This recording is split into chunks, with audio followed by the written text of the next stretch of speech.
Fue junto. Lo que pasa es que nos enteramos del caso hace como ya 7 años, yo creo, sí, 6 años más o menos, por un informe que sacó CIPER, donde hablaban del caso. De hecho, era la primera vez que nosotros nos enterábamos de que existía, no habíamos leído nunca nada. Y había un anexo dentro de la publicación que traía como algunos archivos ya de la carpeta judicial. Eran como las confesiones de los policías y fue como nuestro primer acercamiento al caso y al archivo. Y de hecho como lo que hicimos fue como leer el artículo y el informe, digamos, y leer uno tras otro esas confesiones de los policías, y como que en ese momento, como con esa sensación también como en el cuerpo, decidir cómo hacer la película. Habían, dos cosas bien concretas. Una era que era un caso que hablaba de la participación de civiles en dictadura, que era un tema que nos parecía que no se había hablado lo suficiente, y nos parece que aún no se ha hablado lo suficiente en Chile. Y además, algo que nos pareció como muy fuerte y como muy importante también, era que era la primera vez que leíamos confesiones de los que habían cometido el crimen, digamos, de los victimarios. Y nos pareció un punto de vista también como muy, muy potente para hacer la película.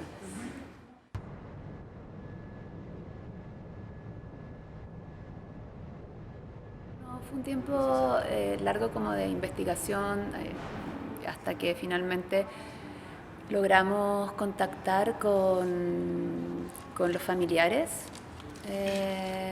y a partir del contacto con ellos llegamos a uno de los familiares de uno de los ejecutados, que es abogado en el caso. Y él fue el que nos asesoró y el que nos ayudó, digamos, con todo el tema. Nosotros desde el principio, desde que leímos digamos, el caso y conversamos de la idea de hacer esta película, la idea se planteó digamos, como con una columna vertebral que era imágenes de los lugares, del recorrido que habían hecho los ejecutados desde el momento de que los detuvieron hasta que los mataron esa noche, con voces en off de los policías. Eso era como nuestra película al principio. Después, no sé, como que creo que me estoy adelantando a otras preguntas, pero después tuvimos como el contacto ya como con mucho más material de archivo de la carpeta judicial, y a partir de esa investigación, de esas lecturas, ya empezamos como a seleccionar nuevos materiales. Y ahí se abrió un poco como este gran dispositivo que habíamos hecho, pero de alguna manera como incluyendo estos otros materiales, ¿no? Como que siguieron siendo como esas dos las grandes, sí, como columnas de la película. ¿A qué te refieres, aunque sea, no te digo un concepto teórico, pero qué te refieres con dispositivo? Con dispositivo me refiero como, yo me refiero a dispositivos cuando uno piensa cómo va a ser la película, ¿no? El cómo la va a filmar. Entonces, para mí un dispositivo es, por ejemplo, en este caso solamente vamos a utilizar material de la carpeta judicial. No van a haber entrevistas a los familiares, todo lo que queda afuera. O sea, estamos, en el fondo, a mí me sirve muchísimo trabajar con dispositivos porque me ayuda como también a definir cuál va a ser el punto de vista de la película. De hecho, para nosotros fue también súper rico visualmente, y nos sirvió mucho también a la hora de incluir los materiales a la película, que eran documentos que ya estaban intervenidos por abogados, entonces tenían subrayados, tenían círculos, tenían marcas. Entonces eso nos ayudó muchísimo también a nosotros. Nosotros no queríamos intervenir el material, entonces tratamos de utilizar esos mismos materiales que ya estaban intervenidos. Y sí, lo que hicimos por ahí fue a veces como borrar, o sea, como para que también el espectador, al ver el texto, pudiera más o menos centrarse en cuáles eran como las palabras, porque obviamente uno no pone esos textos para que lo lean enteros. Es como la misma sensación de la que hablábamos de los gráficos, como quedarte con una palabra, con una frase, como, no sé, entender que a los familiares les mandaban las cartas de despido de los obreros que habían matado porque se habían ausentado al trabajo. O sea, con que leas un par de frases con eso ya lo entiendes, y ya es como... más allá también del contenido, por supuesto, como que nos resultó como, refiriéndonos a esto que tú me decías, ¿no? Como más plástico de alguna manera de los archivos, que no fueran los originales, que fueran fotocopias, que estuvieran intervenidas, que estuvieran como subrayadas, vueltas a subrayar, vueltas a fotocopiar, como material de trabajo también ya. Le daban como también otra historia a ese mismo material, era como otra vida de alguna manera del archivo, creo, ¿no? Como estaba el archivo original y después estaba como la intervención de otra o otras personas, no sé cuántas, digamos, y después como que llegaban a nosotros. Entonces había como una doble ahí, que siento que los hacía como más ricos también. Los carteles que usan también para los créditos y todo eso también tienen la misma estética del archivo, ¿no? O sea, con esa misma tipografía. O sea, de hecho lo hicimos a máquina, sí. Lo hicimos a máquina porque... y sí, lo hicimos a máquina y también lo que utilizamos para que tuvieran como la misma textura. Algunas veces era como que poníamos también, que es lo que está al final de la película con los créditos, todavía tiene como esa textura del 16, que por ahí tira como...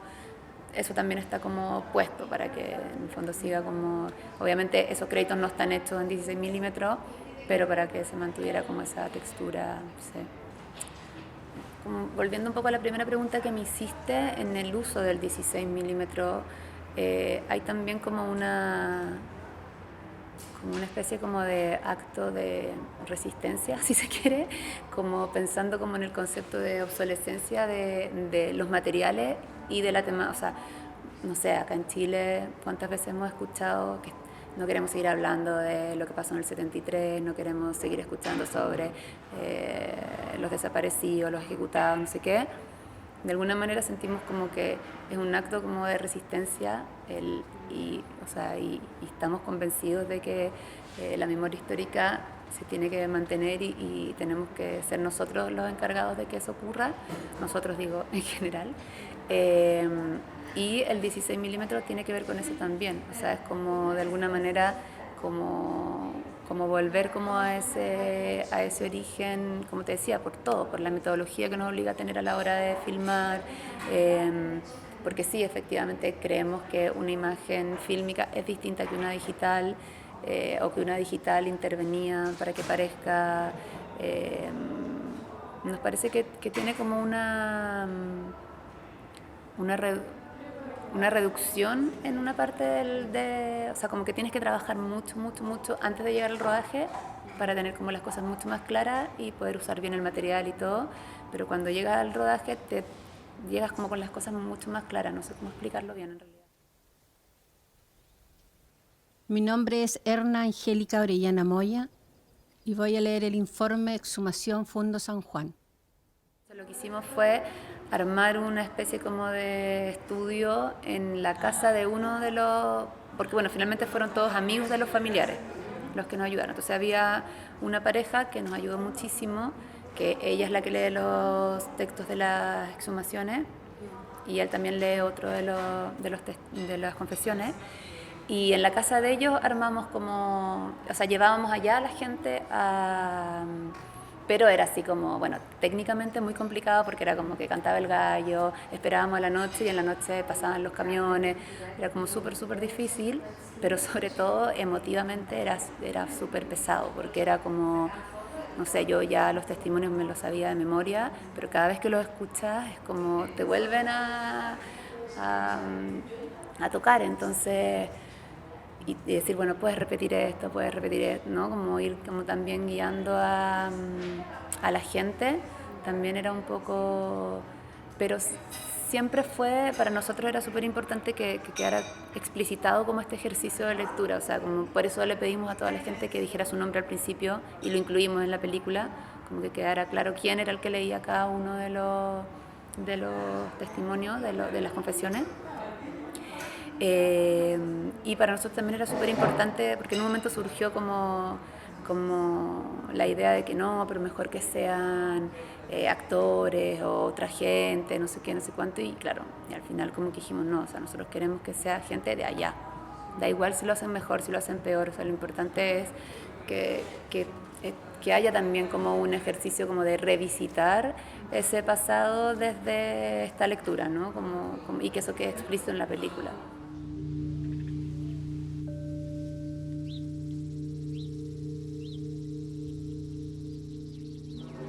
No, yo creo que es como bastante representativo, o sea, como de lo que sentimos que sucede hasta hoy. Es como en Laja son como todos estos paisajes, toda esta gente, pero en el fondo hay algo ahí latente que todavía está. O sea, el caso está abierto, nosotros nos costó muchísimo conseguir gente que quisiera participar en la película para hacer los off, por miedo también, porque mucha gente todavía, la mayoría trabaja en la CMPC, a pesar de que ya trabaja mucho menos gente que antes, sigue siendo como el principal lugar laboral en esa zona. Entonces, sí, hay ese contraste, también habla como un poco de eso, ¿no? Como del caso y el lugar, como de alguna manera cómo todavía resuena este caso en esta geografía.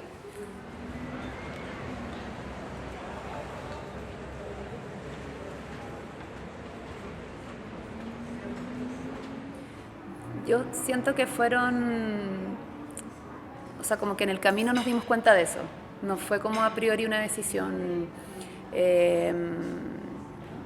El tema de la salida el tema de la salida de los obreros, sí, eso era como bien consciente, pero tenía que ver con la historia misma, digamos, con que fue en ese lugar donde los tomaron presos y que ese era el único lugar donde nosotros podíamos filmar realmente a la CMPC hoy, o sea, más allá de lejos, ¿no? la fábrica, digamos, lo que pasa ahí era como el único lugar y nos parecía como interesante porque además como simbólicamente estos obreros los tomaron presos saliendo de la fábrica. Y en términos de lo que ha pasado con la película, nosotros estamos súper contentos porque de partida, por la reacción de los familiares, que igual para nosotros era súper importante porque es una película que tiene como una propuesta diferente a lo que se venía haciendo en este tipo de temáticas, sentimos, para bien o para mal, digamos, como no, eso ya depende, pero me refiero como a que en términos de que los familiares también se vieran como representados en la película, para nosotros era súper importante. Y fue súper bonito porque cuando la estrenamos en Chile, que fue en el Festival de Valdivia, fueron como 40, se consiguieron un bus, fueron los familiares, fue súper emotiva toda la presentación de la película. Y fue súper emotivo lo que pasó después también, como que se nos fueron acercando y lo que nos fueron diciendo, ¿no? Siempre me acuerdo de uno de los familiares que me decía que para él era súper importante que existiera esta película porque él ya estaba cansado de que desde chico siempre le decían como que él inventaba todo esto, ¿no? Como que esto no había pasado, no sé qué, y que de alguna manera esto ya como que venía como a validar, él sentía como esta historia.